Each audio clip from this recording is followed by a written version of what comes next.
In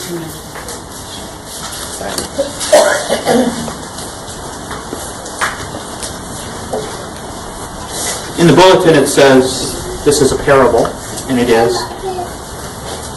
But it's also a monologue, and I encourage you to use your imagination and think of the person telling this as somebody who's older, gray-haired, gray-beard.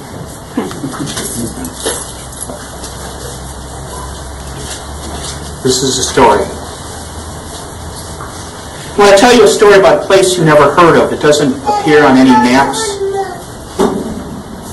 it doesn't have any strategic importance.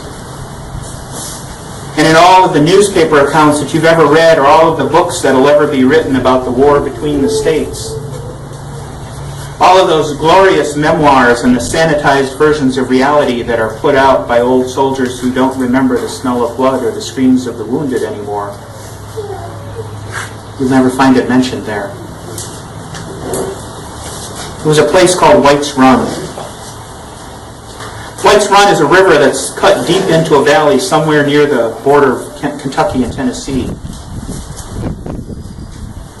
And this valley was a miserable place. It was hotter than blazes, and it had mosquitoes the size of birds, I'm sure. And on the night before the battle, and the night before, I caught our commanding officer. His name was Major Lee. We used to kid him about his name, but he went along with it. I caught him standing up on top of the ridge, and he was staring across the valley, and it was like looking across this vast lake of Indian ink.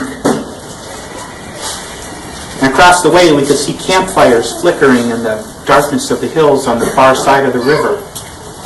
And they looked like the stars being reflected in the water. We stood there for a few moments, and he finally said, "You know what's over there, Fritz?" And I looked over there like a soldier would, and I counted fires, and I tried to guess at the size of the fires, and I finally said, "Well, I would guess it's probably a couple of thousand men and boys that I've never met, who've never done anything to me. I've never done anything to them, but in the morning we'll be doing our level best to kill each other just the same." And he nodded, and he didn't say anything for a long time, and then he finally said, "According to the scouts, those fires belong to the 68th Tennessee Volunteer Infantry. That's my son's unit." And I didn't know what to say at first, and I finally said, "You know how units are attached and detached all the time. There's no saying for sure that Michael's with them right now." And I heard him shrug. It was this rustle of wool in the dark. And he turned away, and he said, "Well, thank you, Fritz. We both know the odds of that, but I appreciate the thought anyway." He fell silent again, and when the quiet grew too deep, I said, "So what are you going to do about this, Major?" And he just sighed, and he said, "What else can I do? In the morning, they're going to try to cross the river, and we're here to stop them. That's our job." And it was my turn to just nod in the darkness because I knew the man, and he had no choice. My uncle was a professional soldier. He fought with Napoleon, and I remember back in Prussia he used to tell us boys stories. We didn't believe most of them, but we listened anyway because he could tell a pretty good yarn. And I remember him telling us that when one force attacked another, if that other force that they were attacking was dug in, then the attackers needed to be at least twice as strong as the defenders in order to have half a chance of winning. And when you were attacking across a river, that would require even more strength. And on that morning, the rebels just didn't have it. They didn't have the manpower, they didn't have the weapons, all they had was courage and fighting spirit, and their commander thought that would be enough. So he pushed forward. He had the good grace to die in the first 5 minutes of battle. He was hit by a cannonball. But it didn't do any good because his successors just pressed the assault beyond all reason. And even in the face of battle, I could think about the courage that these men had as they crossed the river and they tried to get up on the bank on our side against cannons and rifle fire. And there was never any doubt about how it was all going to end. The only question was how much they would choose to leave on the table before they folded. On that awful bloody day, they bluffed beyond all reason, and they threw themselves at us beyond all hope. And the guns weren't silent until the afternoon.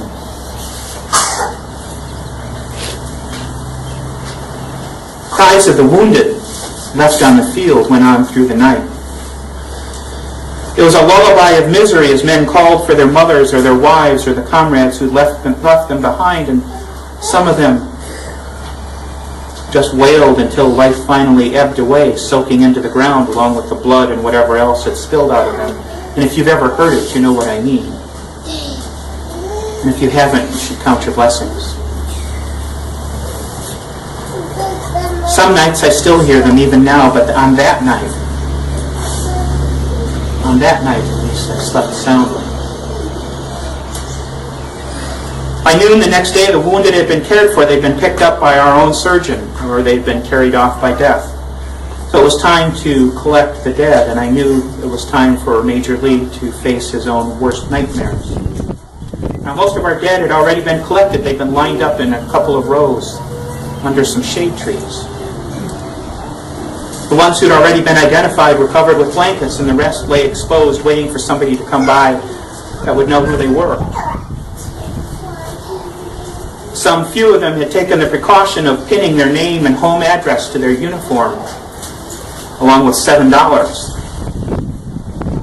so that they could be identified, and the $7 would pay the embalming fee so they could be shipped home, but most of them hadn't done that. And they would be buried in this place where death had found them. After these battles, the rebel dead were usually just stacked unceremoniously and then buried in mass graves. But on this day, I'd given orders that the rebels too had to be laid out in silent rows. By afternoon, they lay in long rows on the far side of the river beneath the sun. And the privates on burial detail wore dirty bandanas over their mouth and nose, and they looked like bandits in some dime Western novel. I remember watching them as we waited. And they moved among the dead, straightening up the rows and sometimes arranging the body in a different way. And finally, the major rode across the river on his horse. And when he got off, I stepped up next to him and I said quietly, "You know, I can do this. I've seen his picture often enough. I can do this, Major." And he just shook his head. He began walking down that first long row of bodies. And I fell in behind him. I wasn't even looking myself. But I remember the stench. I remember how angry I was that it didn't nauseate me anymore. I counted 209 bodies in that first row. I noted the condition of the uniforms or the lack of them, and their bare and their bloody feet, and I marveled at how they'd gotten this far. And we walked down another row of corpses and then a third after that, and I was beginning to think that we would not find what the major had feared. And suddenly he stopped, and it was so abrupt that I almost ran into him, and I started to apologize, then I looked down to where he was looking. And it was a young man. His eyes were closed and his face, at least, was relaxed, almost as though he slept. And the only thing wrong with him that you could see was that his hair and his face was all bloody on one side. He wore gray wool pants with a red stripe down the leg and a brown checked shirt that was so threadbare and worn that you could almost see through it, and mismatched boots with a hole worn through on one side. But I know when the major looked down, all he saw was a blond, freckle-faced boy in a white shirt who used to swing on a rope in the backyard. A boy who had dipped girls' pigtails in inkwells and carved his initials in the church pew. The Major just shook his head and he said, "It's him." Not knowing what else to say, I just said, "I know." And the Major paused for a moment, then he nodded back toward the camp on the far side of the river and he said, "Can you have him taken back there, please? Take him up to the tent and I'll pay the undertaker's fee when I get back." I just said, "Of course," and I beckoned for two privates to come over and we stepped off a little ways and I gave them their orders. And after a few moments, the Major started walking again, and it surprised me, but he finished walking down that long row of rebel dead. And I was surprised since he'd already found his son, but I didn't say anything. I didn't say anything until the privates had taken Michael back across the river, and I watched as they joined this long line of porters that was carrying bodies up to the top of the ridge where the embalmer's tent was. Below them, on the flat of the valley, there were graves being dug for all the rest that would not be going home. Tomorrow, probably, we'd be burying the rebel dead in their mass graves, but there was no hurry because I knew that they would be waiting with the patience of the dead. They always did. After a while, I realized that the Major was standing next to me, and I said, "I am so sorry. I can't imagine." And he just shook his head and he said, "No, you can't." And I hesitated then, deciding on whether to repeat the conversation that I'd had with the privates who had carried his son back across the river, and I finally shrugged and I said, "You know, when I told the men to take him up there, when I gave them the orders, one of them just looked at me and said, 'Why? Was this Reb somebody's son?'" And I paused and I shrugged helplessly and I said, "I didn't know what to say. I didn't know what you'd want me to tell him." Major Lee looked at me and he stood up straight and he looked at the rows and rows of rebel dead and he looked across the river to where our own dead were being cared for. And he said softly, Fritz, that's the hell of it, isn't it? Because they're all somebody's son. White's Run's not on any map and it's not on any history book. It's a place where we learn the truth. So if you do an old soldier a favor, please, and remember that truth. That beneath all those plain white crosses and beneath all the markers and the shiny monuments, and in 1,000 places that we've forgotten and 1,000,000 graves that we'll never see, they were all somebody's son. Amen. Amen.